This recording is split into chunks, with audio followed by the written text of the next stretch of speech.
کہ بہت چست تھا، وجود کی رعنائیاں واضح طور پر دکھائی دے رہی تھی۔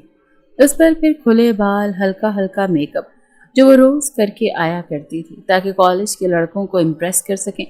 مگر جیسے ہی وائس پرنسپل کا راؤنڈ شروع ہوتا تو فوراً ٹیشو پیپر سے سارا میک اپ اتار کر پھینک رہی ہوتی تھی۔ یہ اس شہر کا جانا مانا مشہور کالج تھا۔ واحد حوریہ تھی جو یہاں پر برقع پہن کر آتی اور ساتھ نقاب بھی کرتی۔ اس کی بات سن کر وہ کہنے لگی، ہاں گرمی تو لگتی ہے، لیکن میں اس گرمی کے چکر میں اللہ تعالیٰ کو تو ناراض نہیں کر سکتی نا۔ ذرا خود سوچو، اس برقعے میں گرمی کی خاطر میں یہ برقع اتار کر بال کھول کر باہر گھومنا شروع کر دوں تو پھر جہنم میں میرا کیا بنے گا؟ نہ بابا نہ، مجھے سیخ کباب بننے کا کوئی شوق نہیں ہے، حوریہ فوراً جھرجھری لے کر بولی۔ اور اس کی ساری ماڈرن سہیلیاں اس بات پر اپنے ناک منہ چڑھا چکی تھی۔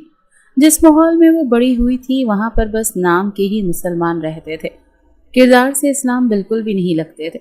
حوریہ ماں باپ کی اکلوتی بیٹی تھی، شہر میں رہتی تھی، کالج میں پڑھتی تھی جہاں پر لڑکے لڑکیاں ایک ساتھ پڑھتے، مگر اس کے باوجود وہ سب سے منفرد تھی۔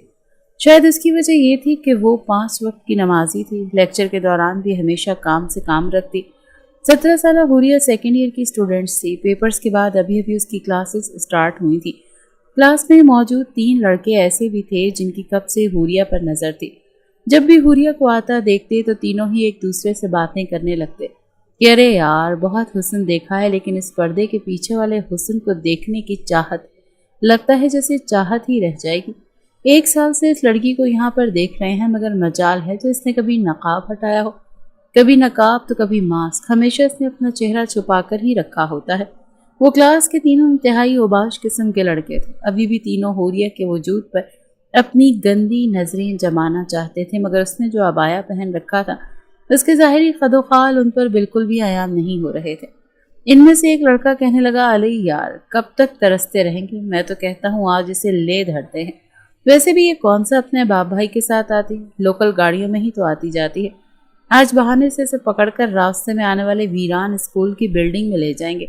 اور پھر وہ لڑکا اپنے لبوں پر زبان پھیرتے ہوئے بول کر ہنسا تو باقی دونوں بھی ہنسنے لگے۔ ان کی ہنسی اتنی خوفناک تھی کہ حوریہ بے ساختہ کانپ کر رہ گئی۔ اس معصوم سی لڑکی کو تو خبر بھی نہیں تھی کہ یہ تینوں لڑکے کیسی کیسی باتیں اسے سوچ کر رہے ہیں۔ کالج سے فارغ ہوتے ہی جیسے چھٹی ہوئی تو اس نے جلدی سے اپنا نقاب ٹھیک کیا اور باہر نکل کر سامنے ہی اس کی وین کھڑی تھی، لیکن لڑکیوں کا کافی رش تھا۔ اس سے پہلے کہ وہ وین کی طرف بڑھتی ایک لڑکا اس کے پاس آ کر کہنے لگا کہ حوریہ باجی کہاں جا رہی ہیں آپ کے بابا تو ادھر پچھلی گلی میں کھڑے ہیں، رش بہت زیادہ ہے نا، تو انہوں نے مجھے کہا ہے کہ میں آپ کو بتا دوں۔ وہ جس قدر معصوم انداز میں بولا تھا، حوریہ کے چہرے پر تو مسکراہٹ ہی آ گئی تھی۔ ایک لمبے عرصے کے بعد اس کے والد جواد صاحب اسے لینے کے لیے آئے تھے۔ وہ مسکرا اٹھی اور فوراً بیگ کو مضبوطی سے کاندھے پر رکھ کے دوسری طرف جانے لگی، مگر جیسے ہی وہ تھوڑی آگے گئی تو فوراً ایک وین اس کے پاس آ کر رکی اور ان میں بیٹھے ہوئے ان تینوں اوباش لڑکوں نے اسے اندر کی طرف کھینچنا شروع کر دیا۔ وہ چیخنے لگی، بچاؤ، پلیز ہیلپ می، چھوڑو مجھے۔ وہ چیختے ہوئے مسلسل ایسا کہہ رہی تھی، مگر ایک لڑکے نے اسے بازو سے جب زور سے کھینچا تو اس کے یونیفارم کی آستینیں پھٹ چکی تھیں اور اس کے ناخن اس کی سفید دودھیا بازو پر اپنے نشان چھوڑتے چلے گئے تھے۔ اسے بازو سے کھینچ کر گاڑی میں بٹھا رہے تھے، مگر وہ دوسرے ہاتھ سے وین کا دروازہ پکڑ کر کھڑی تھی۔ لوگ پیچھے خاموش تماشائی بنے کھڑے تھے۔ کسی نے اپنی جیب سے موبائل نکال لیا تو کوئی دور کھڑا یہ منظر دیکھنے لگا۔ کسی میں بھی جرت نہ تھی کہ آگے بڑھ کر وہ انہیں روک سکے۔ ایک لڑکے نے فوراً آگے بیٹھے ڈرائیور کو کہا کہ ابے گاڑی چلا دے، ہم اس کو ویسے ہی گھسیٹ کر لے جاتے ہیں، مگر اسے اتنی آسانی سے چھوڑیں گے نہیں۔ ان تینوں لڑکوں نے اپنے چہرے پر رومال باندھ رکھا تھا، مگر تبھی جیسے ہی وین نے آگے بڑھنا چاہا تو ایک گاڑی اور اس گاڑی کے آگے آ گئی اور زوردار ٹکر اس گاڑی کو مار دی۔ وین کا اگلا حصہ بالکل ٹیڑھا ہو چکا تھا اور ڈرائیور کی ٹانگ گاڑی آگے سے بالکل ٹیڑھی ہونے کی وجہ سے اندر ہی پھنس چکی تھی۔ وہ درد سے چلانے لگا تھا۔ اس جھٹکے سے حوریہ دور جا گری۔ گاڑی سے فوراً ایک باروب شخص نکلا جو ابھی بھی کئی جوانوں کو مات دیتا تھا۔ اپنی آستینیں اوپر چڑھا کر اس نے ان تینوں لڑکوں کو پکڑا اور پھر یکے بعد دیگرے تھپڑ ان کے منہ پر دے مارے۔ حوریہ نے ماتھے سے بہنے والے خون کو اپنی آنکھوں سے صاف کرتے ہوئے جب دیکھا تو سامنے اس کے بابا کھڑے تھے جو ان 3 لڑکوں کو بری طرح سے مار رہے تھے۔ فوراً پولیس کو خبر کی گئی، تینوں لڑکے پولیس کے حوالے کر دیے گئے اور حوریہ اپنے باپ کے گلے لگ کر رونے لگی۔ فوراً انہوں نے اپنی ویسٹ کوٹ اتار کر حوریہ کو پہنائی۔ ان کا تو بس نہیں چل رہا تھا کہ ان لڑکوں کو جان سے مار دیتے۔ ان میں سے ایک لڑکا امیر باپ کی اولاد تھا، کہنے لگا، اے بڈھے، تو نے اچھا نہیں کیا، اتنا ہی تجھے اپنی عزت کی فکر ہے تو اپنی بیٹی کو 7 پردوں میں چھپا کر گھر میں رکھ، اگر باہر بھیجے گا تو ہم تو دیکھیں گے اور استعمال بھی کریں گے۔ ایک آخری مکہ اس کے منہ پر اتنی زور کا جاوید صاحب نے مارا تھا کہ جبڑا ہی ٹوٹ چکا تھا۔ کہنے لگے، تم جیسے کمینوں، گندی نالی کے کیڑوں کی وجہ سے ایک شریف لڑکی مکمل پردے میں بھی گھر سے باہر نہیں نکل سکتی۔ لعنت ہے ان والدین پر جو تم لوگوں کو اس دنیا میں لائے۔ دوبارہ اگر کسی نے میری بچی کی طرف آنکھ اٹھا کر دیکھا یا کسی بھی لڑکی کی طرف غلط نظر رکھی تو میں اسے زندہ نہیں چھوڑوں گا۔ پولیس انہیں پکڑ کر لے جا چکی تھی، مگر ان تینوں لڑکوں میں موجود ایک لڑکا اسامہ غصے سے بھپرا ہوا تھا۔ جاتے جاتے کہہ گیا کہ ایسا بدلہ لوں گا کہ یاد رکھو گے۔ جاوید صاحب حوریہ کو گھر تو لے آئے تھے، مگر وہ مسلسل رو رہی تھی۔ گھر جا کر اپنی ماں کے سینے سے لگ کر رونے لگی۔ جاوید صاحب گرنے کے سے انداز میں صوفے پر بیٹھتے اور حوریہ کی والدہ سے پانی کا گلاس مانگا۔ آج اگر وقت پر وہ کالج نہ پہنچتے تو نہ جانے کیا ہو جاتا۔ وہ تو سمجھ رہے تھے کہ شاید یہ کسی اور کی بچی ہے، مگر یہ تو ان کی اپنی ہی بیٹی تھی۔ حوریہ روتے ہوئے اپنی ماں کے ساتھ کمرے میں گئی۔ رخشندہ بیگم بھی روئے جا رہی تھی۔ جیسے جیسے انہوں نے پھٹا ہوا یونیفارم اپنی بیٹی کے وجود سے ہٹایا تو اس پر لگے ان ظالموں کے ناخنوں کے نشان دیکھ کر وہ اسے سینے سے لگا گئی تھی۔ اس حادثے کے بعد حوریہ کافی ڈر چکی تھی۔ کہنے لگی، ماما پاپا، میں اب کالج نہیں جاؤں گی، مجھے آگے نہیں پڑھنا۔ وہ ظالم درندے ایک بار پھر میرے وجود کو نوچنا شروع کر دیں گے، مجھے خوف آتا ہے۔ اسی لیے وہ کالج تقریباً چھوڑ چکی تھی۔ ایک شام جب حوریہ اپنے ماں باپ کے ساتھ گھر سے باہر نکلی تو دوسری جانب سے اسامہ بھی اسی طاق میں بیٹھا تھا۔ امیر باپ کی اولاد تھا تو وہ اسی رات ہی خود کو حوالات سے چھڑوا چکا تھا اور اب بدلے کی آگ اس کے سینے میں جل رہی تھی۔ دوسری جانب حوریہ جو کتنے مہینوں سے گھر میں ہی بند تھی، جواد صاحب زبردستی اسے اور رخشندہ بیگم کو باہر لے آئے تھے تاکہ موڈ اس کا تھوڑا بہتر ہو جائے، مگر گاڑی ابھی راستے میں ہی تھی۔ جب سنسان راستہ دیکھ کر اسامہ نے فوراً اپنی گاڑی ان کے پیچھے لگا دی اور پھر جواد صاحب کی گاڑی پر فائر کر دیا۔ گولی سیدھا جا کر ٹائر پر لگی اور ٹائر پھٹ چکا تھا۔ دل خراش چیخوں کی آواز گونجنے لگی۔ گاڑی سڑک سے اتر کر سیدھا زمینوں میں گئی اور بڑے پیپل کے پیڑ سے ٹکرا چکی تھی۔ خوف کے مارے رخشندہ بیگم تو بے ہوش ہو گئی تھی۔ کانچ کے ٹکڑے ان کے چہرے اور گلے میں پیوست ہو گئے تھے۔ حوریہ زخمی حالت میں اپنے ماں باپ کو دیکھ رہی تھی، کچھ بولنا چاہتی تھی، تبھی اسامہ وہاں پر آیا۔ اس بار اس نے اپنا چہرہ نہیں ڈھانپا ہوا تھا۔ جب اس نے جواد صاحب کی سانسیں چلتی دیکھی تو غصے سے پہلے حوریہ کو دیکھنے لگا، پھر جواد صاحب نے کپ کپاتے ہوئے اپنا ہاتھ اس کے گلے کی طرف بڑھایا تاکہ اسے دبوچ سکیں کہ تبھی اس نے فوراً فائر کر دیا۔ حوریہ بابا کہہ کر فوراً آگے بڑھی تھی، بھلے زخمی تھی مگر اسامہ کے ہاتھ کو پکڑ کر اس نے اسامہ کی طرف موڑ دیا اور اس ہاتھ پائی میں گولی اسامہ کے سینے پر بھی چل چکی تھی۔ سر میں گہری چوٹ ہونے کی وجہ سے حوریہ کی آنکھیں بند ہونے لگی۔ وہ اپنے ماما بابا کی طرف بڑھنا چاہتی تھی مگر وہیں بے ہوش ہو چکی تھی۔ 5 گھنٹوں تک وہاں پر کوئی بھی نہ آیا۔ جب کچھ لوگوں نے انہیں دیکھا تو فوراً پولیس کو اطلاع دی گئی۔ حوریہ کو جیسے ہی ہوش آیا تو وہ روتے ہوئے اپنے ماما بابا کو پکار رہی تھی، چلا رہی تھی کہ میرے ماں باپ کدھر ہیں۔ اسامہ نے انہیں مار دیا۔ نرس اسے سنبھالنے لگی اور اسے بے ہوشی کا انجیکشن دے دیا۔ جواد صاحب اور رخشندہ بیگم اس حادثے میں موقع پر ہی اپنی جان سے ہاتھ دھو بیٹھے تھے۔ ان کا ہنستا بستا گھر اجڑ چکا تھا۔ اس وقت عالم پور گاؤں میں سب کچھ معمول کے مطابق تھا۔ افتخار صاحب دالن میں بیٹھے اخبار کا مطالعہ کر رہے تھے۔ پاس ہی ان کی بیوی سلطانہ بیگم بیٹھی چائے پی رہی تھی۔ جب شہر سے انہیں کال آئی تھی، نمبر تو جواد کا تھا۔ ان کا معمول تھا کہ ہر 1-2 دن کے بعد ان کا رابطہ ہوتا تھا۔ وہ مسکرا کر کہنے لگے، ارے دیکھو بھائی، میں ابھی اپنے بھائی کو یاد کر رہا تھا اور ابھی اس کی کال آ گئی۔ مگر جیسے ہی فون کان سے لگایا تو ان کا وجود کانپنے لگا۔ کہنے لگے، یہ کیا کہہ رہے ہو؟ جواد کو کچھ نہیں ہو سکتا، میرا بھائی تو بالکل ٹھیک ٹھاک تھا، ابھی کل رات ہی تو میری اس سے بات ہوئی تھی۔ پورے گھر میں کوہرام مچ گیا تھا۔ فوراً گاڑیاں نکلوائی گئیں اور شہر جایا گیا جہاں پر ان کے بھائی اور بھاوج کا جنازہ پڑا تھا اور پاس بت بنی زخموں اور پٹیوں سے لپٹی ہوئی حوریہ بیٹھی تھی۔ جیسے ہی اس نے تایا کو دیکھا تو چلاتے ہوئے تایا کے ساتھ لگ گئی